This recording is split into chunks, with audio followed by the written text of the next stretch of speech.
Yo, what is up, YouTube? Gravity Trades here with another video. This one is going to be on more of a broader topic. It's going to be an introduction, teaching you about what are options and how to trade them, where you can trade them, and everything that I think you should know before entering into options and really getting along the path of trading options. Because many people know how to trade common stocks. It's the easiest thing to do. You learn a company, you learn about it, you research it. You buy the stock, you hold the stock. That's it. If they have a dividend, you buy the stock, you hold it, you get dividend payments. But options are a bit trickier and a higher risk, higher reward. So that's what this video is going to be on. But before we start, I just want to say that everything in this video is for educational purposes only. None of this is financial advice or recommendation to anyone. So before you go out there and make plays, use your own financial advisor, use your own risk management, everything, and only trade with whatever you can afford to lose. So let's get right into this. I made a short little slideshow. We're going to get into it real quick, and then I got some live examples set up for you in Tastyworks or TOS. So what is an option? The technical definition is in finance, an option is a contract that gives the buyer the right but not the obligation to buy or sell an underlying asset or instrument at a specified strike price prior to or on a specified date, depending on the form of the option. I got that off of Wikipedia. So if we wanted the actual technical definition of an option, that's what it would be, but that's pretty confusing to most people. So here's the not so technical definition. An option is the right to buy or sell 100 shares of a stock at a certain price. That certain price is known as the strike price. We'll get into that a little bit later in this video. So what this means is if we to exercise an option, if we were to go in the money on it, we would have to buy 100 shares of it. But if we get a sign, that means we need to sell 100 shares. So if you don't have enough money for selling 100 shares, like you'll owe them a lot of money and you'll be negative balance. That's a whole different story for another video, more explaining like that. So here's just a long list. I would pause the video here. These are some terms. I'll go through them all real quick, but I'm not going to read everything since there is a lot of text. So the main things you want to know are what a call option is. A call option is a contract to buy a stock at the strike price if the stock is above the strike price. For options trading, this represents the bullish side of a stock, meaning you see a potential upside move. That means you're betting on the stock going up in price. So if you're feeling bullish on the stock, think it's going up, grab a call. A put is the opposite of that. It's to sell a stock at a strike price. So like if you think the stock's bearish or it's bad news is coming out, the market looks weak, you want to buy a put. IV stands for implied volatility, is a theoretical mathematic option pricing that calculates the forecasted movement of a particular stock. The higher the IV, the higher the premium. IV increases in the bearish market and decreases in the bullish market. IV can increase if a particular stock has huge fluctuation in price. If the stock is very volatile and it's moving all over the place, you'll see IV really high, and sometimes you want to stay away from it, but you can also take advantage of that if you're doing spreads, but that's another video, lot more complicated. Another reason IV is high is if I'll show you right now actually. If you were to be doing an earnings play, so here I have my Tastyworks platform. If I was to, who has earnings tomorrow? Bank of America. Oh, they're not a good example. Maybe Netflix. All right, here. Netflix, you see Netflix is very volatile here. This is Tastyworks. The charts aren't the best, but they're working on them. If you open up trade here, you'll see they have earnings July 16th. That's what this purple line means. The IV is 173.6%. That's extremely high. So let's see, you go to the contracts here. The left side here is calls, right side is puts. I'll get in that later in the video. But if you were to buy this 525 strike, that's the price we think it's going to go to. It's $2,500. But if you take a look at the IV, this is plus or minus 50. When they report earnings, if this stock does not move like 50 points or like a lot, and if say the stock just trades sideways, like if it's say they had earnings in the morning and they open at like 5:20 when the market's open, their earnings aren't really anything, this price will get absolutely crushed. It will, instead of 2,000, it would probably be like 50% down or more. So higher IV, some you can benefit you if you get in early and the IV spikes, the premiums go nuts on these contracts. But if you get in late and you get IV crushed, then you'll feel the pain, and you don't want to. You want to try to stay away from super high IV stuff because it's super volatile. So let's get back into here. Out of the money. I'll show you another example of this. That's basically if the call option or even a put option. A call option out of the money is if the strike price is above the current stock price, and a put option out of the money is when the stock price is below the current stock price. The strike price is below the current stock price. So I'll show you an example here. Since we're on Netflix, this orange line is the current stock price. If, see right here at the top, we can see last size is 523. The left side is calls, so anything above 523 is considered out of the money. The further out of the money you go, the cheaper it gets because there's less possibility that it hits. The right side is the puts. If you go further away from 523, so if we go to like 400, we can see it's $30 or 30 cents is the bid and 39 cents is the ask. So that's out of the money. Oh, gotta go back. Next one's in the money. A call option that's in the money means the strike price of the option is below the stock price.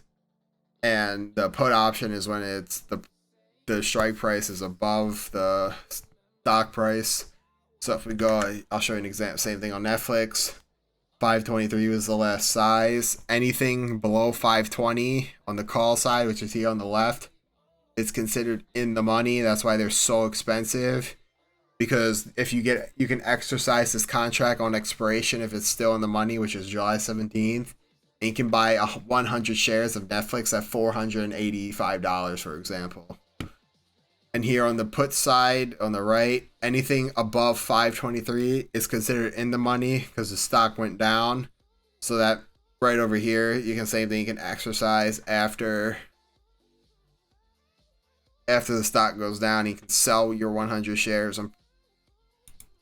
So, let's go. So that's in the money. Next slide. Something else that's very important. Hold on, let me take a drink. Something else that's very important with options that a lot of people that are just getting into it don't really pay attention to are the Greeks. The delta, the theta, the gamma, the vega. There's another one, the rho, as you can see in this picture. I don't really use that. I don't really even use the vega, but they're the delta, theta are the most important personally to me, and gamma is pretty important as well. So let's get into that. The delta is the price the contract will grow or decrease for every dollar the underlying stock moves. So if we go on Netflix, we'll just pick like the $600 strike on the call side. As you can see down here, it shows the delta of 18.42. So every $1 that Netflix moves. So if Netflix hits $524.26, this $6.70 contract would gain $18 more to it. So 670 would turn into $688 is what this new contract would be if the underlying stock only goes up $1. But then you have to calculate the theta, which is 317 because it's a weekly and high IV and earnings, so everything like that. But that would be next. And if you wanted to see an example on the put side, it's kind of different. It shows it as the delta is negative. That is because you push, you want the stock to go down. So it's negative. So every time the stock falls $1, this $475 strike with a price of $660 will gain $18 in value if for every $1 it goes down. If you go in the money, the delta is a lot higher. So if you go like this 480 call, it's a 79 delta. So every dollar it goes up, this gains $79 in value. And same thing for the puts. If you go over in the money, the puts, 53 delta. Every time the stock goes down $1, this gains 53. Next we have is theta. The price of the contract will decrease every day you hold it. And the theta increases the closer you get to the expiration date and the further out of the money you get as well. So if we go back to the examples here, right, since we're on Netflix, we'll keep using, actually, let's change it up. Let's go to BA. So here's BA after hours, nothing really. So let's show Theta on this week coming up, expiration date. The Theta for right at the money call option on BA is -75. So every day that we hold this contract alone will be losing about $75. So if you just swing this overnight and the stock does nothing, you will lose like a good chunk of your money that you invested on this one contract. You pay $365 and the Theta is 75. If nothing happens at all of this contract, you're going to be losing like $70 or $50 overnight. You're going to be losing a large chunk. And this number, this Theta number, gets bigger and bigger the further out of the money you go and the closer to expiration. So that one's right out of the money. So if we go to like this 230, that's so far out of BA's possible range. That delta is that Theta is 21 and the contract's only $23. So this contract is literally going to be worthless tomorrow if BA does not make a move higher. And same thing, if you go in the money, the Theta goes down because you're already in the money. So like if you go deep in the money, you go this 150 call, you're only losing $13 a day to Theta. Same on the put side, it works the same way. You grab close to the money put, which is this orange line, or right under the current stock price. Or the Theta is 74, so out of $440 investment, you'll be losing like about $74 each day. This contract will decrease until it expires. If it expires out of the money, it's going to become zero and worthless. Same thing, you go in the money on the put side. The Theta gets smaller the deeper in the money you go. See, 12 Theta, you $6,000 contract, you're losing $12 a day. The next amount is gamma. It's the amount the delta will change for every $1 the underlying stock moves. Let's see, this is Tastyworks. You can turn gamma on right there. So, for example, we have this same weekly expiration. The gamma for this contract will gain 0.03. The delta will increase. So the delta is 39.73 on this 190 call. If this stock increases $1 to 188.94, it will gain 0.03 delta. So you'll be earning more money per dollar it moves up because the gamma will increase your delta. It works the same way on put side. Every dollar it moves down, the gamma 0.03 will increase your delta by that price. So instead of 52, it would be like 55, so on and so forth. One thing I just remembered I forgot to point out about the Theta is the further out you go, like the more time, the lower it is.